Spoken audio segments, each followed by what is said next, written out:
Swayam Prabha. Digital India. Educated India.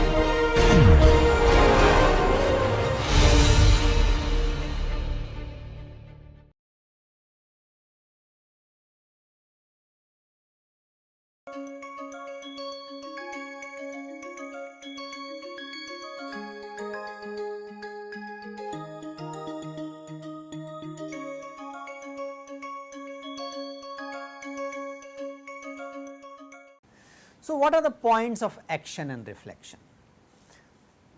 For the action and reflection about today's session, I would like to point out three realms of the reality, three levels of the reality as conceptualized in the yogic tradition. These are Adhibhautik, Adhidaivik and Adhyatmik. Adhibhautik is physical realm. It is experienced from various objects created from 5 great cosmic elements. We discussed those 5 elements. Adhidaivik is the experience arising from supernatural power, larger systemic order. We can consider universe as grand intelligent system. So, we can call it in the earlier days we used to assign some deities, some supernatural powers like Varun Dev or Agni Dev etc. to represent the divine, to represent the Adhidaivik.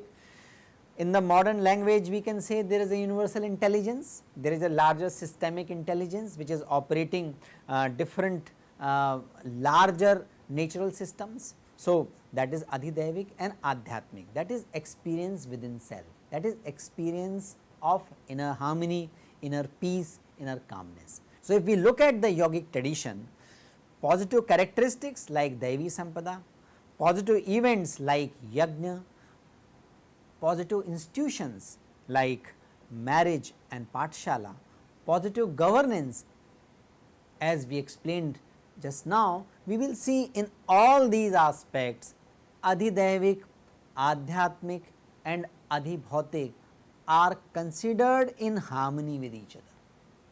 So, in the Yajna there are physical activities and those physical activities has coherence with the psychological activities and those have coherence with the spiritual experience.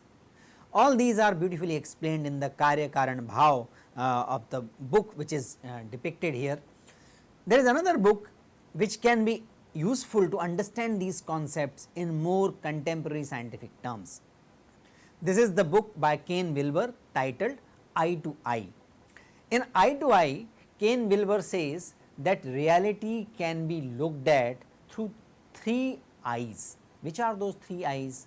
These are eye of flesh, which is these physical eyes, eyes of mind, which is more psychological understanding, deeper cognitive understanding, and eye of spirit, which is spiritual experience and spiritual understanding. While observing something, we should be conscious of the interpretation if it is done by eye of flesh, eye of mind or eye of spirit. Different phenomena can be explained by these 3 eyes and same phenomena can be also explained by these 3 eyes, but it is important to maintain the distinction so that we do not confuse eye of spirit with eye of mind or eye of flesh. That means, we can look at a phenomena from all these Adhibhautik, Adhidaivik and Adhyatmik angles, but we should not confuse Adhyatmik with Adhibhautik and Adhidaivik and vice versa. We need to have the distinct understanding of these 3 realms. In the yogic perspective of the positive life, we see that all these events and these positive elements have all these 3 elements integrated in it, and that is why we say yogic tradition is one of the most integrated and cohesive tradition of the world. This can be realized at cognitive level, at emotional level, at level of action and at the level of life energies. Arising from these three realms, arising from these realms of the individual experience, we can see major forms of yoga have arrived and major forms of yoga have evolved. So, Bhakti Yoga is related to surrender to embodied form of Supreme that primarily operates at the realm of emotions.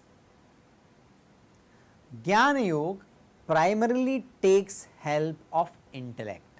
So, for the Jnana Yogi, Shravan, that is listening, Manan, that is understanding, Nididhyasan, that is implementing those things in our behavior, these three things are the basis of the Jnana Yoga. Karma Yoga primarily takes help of our action, that is also called conative level in the modern psychology. Karma Yoga primarily operates on the Swadharma and Lokasangraha. So, following Karma Yoga means following Swadharma, Swadharma meaning finding out what is your true calling, and Lokasangraha, that is offering your aptitude, offering your competency for the well-being for all, that is Lokasangraha. And it can also be realized through Raja Yoga, Kriya Yoga, Hatha Yoga, Ashtanga Yoga, which is perhaps the most popular form of yoga that has yam, niyam, asana, pratyahar, dharana, dhyan, samadhi. So, different aspect of life, which is adhibhautik, adhidaivik and adhyatmik, can be integrated and can be experienced in all these four yogas. These four yogas are originated from the different aspects of human self. What are those aspects? Those aspects are emotions, from where Bhakti Yoga operates, cognition, from where Jnana Yoga operates, action, from where Karma Yoga operates, and energy, the experience of energy, at where Raj Yoga or Ashtanga Yoga or Hatha Yoga operates.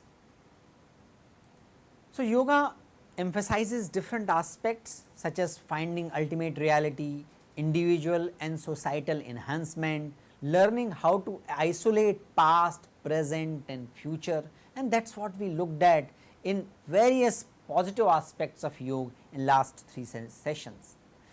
Yoga principles include yam, that is good conduct, niyam, which is about self discipline, asana, which are postures, pranayam, which is mindful breathing and breathe regulation, pratyahar, that is detachment from the senses or inner withdrawal, dharana, which is concentrating or mental focus, dhyan, which is meditation or mindful focus on the present, and samadhi, which is the ultimate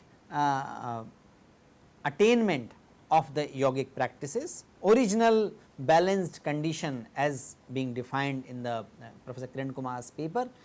These concepts have received much attention in positive psychology as well. That is why in this course positive psychology and yoga are intermeshed.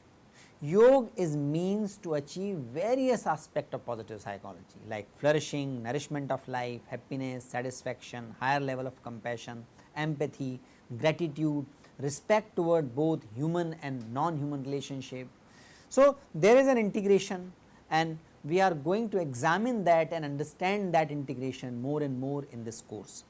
Yoga, being a holistic in nature, offers a comprehensive means to enhance the psychology of well-being by achieving mastery at all levels of human personality. We are going to have extensive assessment. We are anyway going on, those who have registered for the course must have started receiving the psychometric assessment links. They must have been directed to a website or an app where they must be taking psychometric assessments, and they must also be started, they must have also started getting the interpretation of these scores. This kind of self reflection is very important to progress in this course, not just as a passive listener, but as an active participant in this course.